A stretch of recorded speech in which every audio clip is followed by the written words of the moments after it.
Assalamualaikum warahmatullahi wabarakatuh. Saya Dr. Muhammad Zulfahmi bin Bahaudin, pensyarah akademik di Jabatan Sains IPG Kampus Temanggung Ibrahim Johor, akan membentangkan tajuk kertas kerja saya iaitu meninjau tahap kreativiti pelajar-pelajar aliran sains dengan tahap pencapaian akademik di salah sebuah institusi pendidikan. Kreativiti merupakan satu keupayaan yang dimiliki oleh setiap individu secara semula jadi, menurut Cameron Peterson. Namun pendapat ini tidak dipersetujui oleh Eng. Beliau mengatakan bahawa kreativiti itu tidaklah akan lahir secara semula jadi atau bergantung kepada genetik semata-mata. Sebaliknya ia perlu dibina dan dibentuk dari semasa ke semasa. Guru adalah merupakan ejen pelaksana yang penting dalam mengeluarkan lepasan sekolah yang berdaya fikir dan kreatif serta mampu menjana idea dan rekaan baru untuk membangunkan industri berasaskan produk dan perkhidmatan bernilai tambah. Dalam perkembangan kreativiti yang bermaksud aktiviti-aktiviti yang kreatif secara logik membina daya imajinasi dan boleh memberi pandangan merupakan fokus pengisian kurikulum abad ke-21. Selain daripada itu, penguasaan pengetahuan dan kemahiran asas oleh Nur Azmi. Malah, elemen ini perlu diterapkan dalam minda pelajar. Salah satu cara untuk menyemai elemen ini ialah melalui aktiviti pengajaran dan pembelajaran di sekolah. Malaysia kini masih belum boleh dipanggil the creativity society seperti Amerika Syarikat, Sweden, France and Jerman. Mungkin ini berpunca daripada bagaimana kreativiti sebuah masyarakat itu dimanifestasikan atau dibentuk melalui perbezaan budaya. Menurut Eng, beliau menyimpulkan bahawa terdapat beberapa faktor yang menyebabkan masyarakat barat lebih kreatif berbanding masyarakat timur. Dalam konteks Malaysia, faktor yang dikenal pasti oleh Eng ini berkaitan dengan tugas dan peranan pendidik di Malaysia agar mengatasi budaya dalam usaha menyemarakkan budaya kreatif dan inovatif di kalangan masyarakat. Penyataan masalah. Dewasa ini penekanan terhadap kemahiran berfikir dan kemahiran saintifik itu memerlukan guru yang bukan sekadar seorang penyampai maklumat. Malah guru perlu kreatif dan inovatif dalam melaksanakan pengajaran dan pembelajaran bagi membina model instan yang cemerlang di kalangan pelajar-pelajar. Sikap ini penting kerana golongan guru berada di barisan hadapan bagi membentuk generasi akan datang yang memenuhi keperluan sumber tenaga negara. Justru itu, betapa sesuai kajian ini dijalankan bagi meninjau tahap kreativiti dengan tahap pencapaian akademik pelajar-pelajar aliran sains di salah sebuah institusi pendidikan. Terdapat dua objektif kajian. Pertama, menentukan sama ada terdapat perbezaan yang signifikan bagi tahap pencapaian akademik pelajar-pelajar aliran sains di salah sebuah institusi pendidikan yang mempunyai tahap kreativiti yang berbeza. Yang kedua, menentukan sama ada terdapat hubungan yang signifikan antara tahap kreativiti dengan tahap pencapaian akademik pelajar-pelajar aliran sains di salah sebuah institusi pendidikan. Terdapat dua hipotesis kajian yang akan diuji. Pertama, Rasional pertama, tidak terdapat perbezaan yang signifikan bagi tahap pencapaian akademik pelajar-pelajar aliran sains di salah sebuah institusi pendidikan yang mempunyai tahap kreativiti yang berbeza. Yang kedua, rasional yang kedua, tidak terdapat hubungan yang signifikan bagi tahap pencapaian akademik pelajar-pelajar aliran sains di salah sebuah institusi pendidikan yang mempunyai tahap kreativiti yang berbeza-beza. Metodologi kajian. Kaedah reka bentuk kajian ini adalah berbentuk deskriptif, di mana kajian deskriptif ini adalah satu kajian yang mengkaji tentang suatu peristiwa atau fenomena sesuatu keadaan. Pengumpulan data pula dilakukan secara deskriptif, iaitu data mentah yang diperolehi oleh responden akan disusun untuk mengetahui prestasi sebenar. Penyelidikan yang dijalankan ialah penyelidikan jenis tinjauan, di mana tinjauan dijalankan bagi meninjau tahap kreativiti dengan tahap pencapaian akademik pelajar-pelajar aliran sains di salah sebuah institusi pendidikan. Seterusnya, persempelan. Sampel merupakan responden kajian yang telah dipilih daripada populasi yang telah ditetapkan. Sampel kajian ini adalah seramai 214 orang pelajar-pelajar di salah sebuah institusi pendidikan. Sampel kajian ini adalah besar kerana ia melebihi 30 orang. Menurut Majid 2000, penggunaan sampel perlu digalakkan melebihi 30 unit kerana andaian bahawa taburan normal biasanya dipenuhi apabila saiz sampel melebihi 30 unit. Menurut Crenchey and Morgan, sampel yang disarankan adalah sebanyak 196 dan untuk mengelakkan terjadinya kekurangan sampel, maka soal selidik telah diedarkan lebih sedikit daripada sampel yang dicadangkan.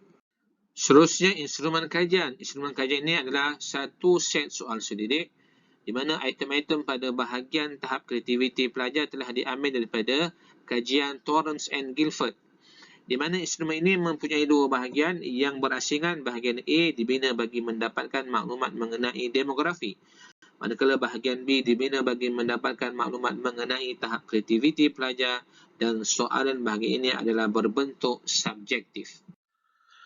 Dapatan kajian. Bagi menjawab persoalan kajian pertama ini, maka ujian ANOVA satu hala telah dilakukan untuk mendapatkan jawapannya. Terlebih dahulu, responden dibahagikan kepada 4 kelompok kreativiti dan nilai min bagi peratus markah pencapaian akademik seperti yang ditunjukkan dalam jadual 1.0.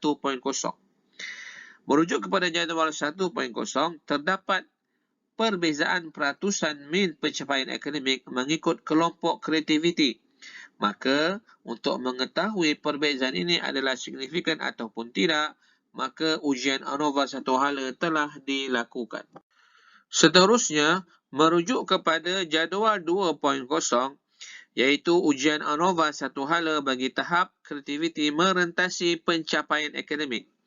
Merujuk jadual-jadual 2.0, nilai signifikan yang diperolehi melalui ujian ANOVA ini ialah 0.025. Nilai ini adalah lebih kecil daripada 0.050. Maka hipotesis nol yang pertama ditolak, dan ini menunjukkan terdapat perbezaan yang signifikan bagi tahap pencapaian akademik pelajar-pelajar aliran sains di salah sebuah institusi pendidikan yang mempunyai tahap kreativiti yang berbeza. Untuk mengetahui dengan lebih lanjut lagi mengenai perbezaan yang signifikan ini, maka ujian LSD ataupun ujian post hoc telah dilakukan. Ujian LSD telah dilakukan. Jadual menunjukkan bahawa tidak kesemua perbezaan tahap kreativiti mempunyai perbezaan yang signifikan terhadap peratusan min pencapaian akademik. Hanya kelompok satu, iaitu kelompok yang sangat tidak kreatif, akan menghasilkan perbezaan yang signifikan bagi tahap pencapaian akademik apabila diuji dengan tahap kreativiti yang berbeza. Merujuk jadual 1.0, iaitu peratusan min pencapaian akademik bagi kelompok yang sangat tidak kreatif ialah 32.8. Peratusan min pencapaian akademik ini adalah yang terendah jika dibandingkan dengan kelompok lain. Maka nilai peratus ini akan menjadi sangat ketara apabila dibandingkan dengan kelompok yang lain. Perbezaan yang ketara ini menjadikan nilainya adalah signifikan apabila perbandingan dilakukan dengan kelompok-kelompok kreativiti yang lain. Kesimpulannya, hipotesis nol yang pertama ini hanya akan ditolak sekiranya melibatkan kelompok pelajar yang sangat tidak kreatif sahaja. Dan kesimpulan ini dapat dijelaskan seperti berikut. Iaitu pertama, terdapat perbezaan yang signifikan bagi tahap pencapaian akademik pelajar-pelajar aliran sains di salah sebuah institusi pendidikan antara pelajar yang sangat tidak kreatif dengan pelajar yang tidak kreatif.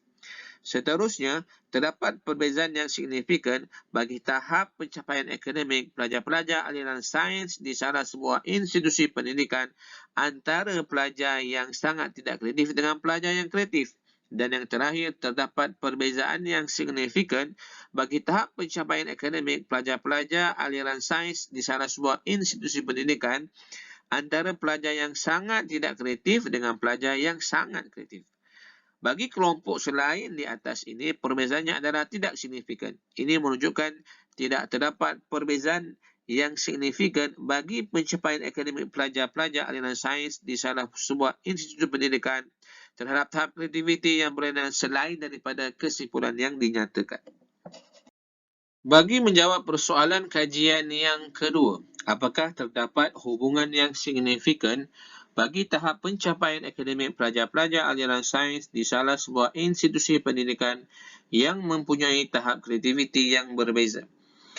Bagi menjawab persoalan kajian ini, ujian korelasi telah dilakukan bagi mendapatkan pola kekuatan hubungan antara tahap kreativiti dengan tahap pencapaian akademik. Ujian korelasi yang telah dilakukan adalah seperti jadual 4.0. Jadual 4.0 menunjukkan ujian korelasi bagi tahap kreativiti dengan tahap pencapaian akademik. Jadual menunjukkan pertalian antara tahap kreativiti dengan tahap pencapaian akademik ialah perpuluhan 305. Nilai yang diperolehi ini adalah positif tetapi nilainya adalah kecil. Ini menunjukkan bahawa terdapat pertalian yang positif antara kedua-dua tahap ini tetapi pertaliannya adalah rendah. Maka jawapan bagi persoalan kajian terakhir ini ialah semakin meningkat tahap kreativiti seseorang itu, pencapaian akademik juga akan turut meningkat. Namun hubungan peningkatan antara kedua-dua tahap ini adalah rendah. Perbincangan. Secara keseluruhannya, kajian ini menunjukkan kebanyakan responden yang diuji terdiri daripada pelajar-pelajar di salah sebuah institusi pendidikan yang terdiri daripada pelajar-pelajar yang kreatif dengan 57.6% yang tertinggi. Diikuti pelajar yang tidak kreatif dengan 51.3% dan 32.8% pelajar yang sangat tidak kreatif. Dan hanya 19.2% pelajar yang sangat kreatif. Seterusnya dalam kajian ini juga dapat menentukan terdapat perbezaan yang signifikan bagi tahap pencapaian akademik pelajar-pelajar di salah sebuah institusi pendidikan yang mempunyai tahap kreativiti yang berbeza-beza. Kesimpulannya, hipotesis nol yang pertama hanya akan ditolak sekiranya melibatkan kelompok pelajar yang sangat tidak kreatif sahaja dan kesimpulan dapat dijelaskan seperti di bawah. Yang pertama, terdapat perbezaan yang signifikan bagi tahap pencapaian akademik pelajar-pelajar aliran sains di salah sebuah institusi pendidikan antara pelajar yang sangat tidak kreatif dengan pelajar yang kreatif. Kedua, terdapat perbezaan yang signifikan bagi tahap pencapaian akademik pelajar-pelajar aliran sains di salah sebuah institusi pendidikan antara pelajar yang sangat tidak kreatif dengan pelajar yang kreatif. Dan yang terakhir, terdapat perbezaan yang signifikan bagi tahap pencapaian akademik pelajar-pelajar aliran sains di salah sebuah institusi pendidikan antara pelajar-pelajar yang sangat tidak kreatif dengan pelajar yang sangat kreatif. Bagi kelompok kreativiti selain yang dinyatakan, perbezaannya adalah tidak signifikan. Ini menunjukkan tidak terdapat perbezaan yang signifikan bagi tahap pencapaian akademik pelajar-pelajar terhadap tahap kreativiti yang selain daripada yang dinyatakan. Seterusnya, kajian ini juga menunjukkan terdapat hubungan yang signifikan antara tahap kreativiti dengan tahap pencapaian akademik pelajar-pelajar di salah sebuah institusi pendidikan. Namun nilai yang diperolehi adalah positif, nilainya adalah kecil. Ini menunjukkan terdapat pertalian yang positif di antara kedua-dua tahap iaitu tahap kreativiti dengan tahap pencapaian tetapi pertaliannya adalah lemah. Kesimpulan.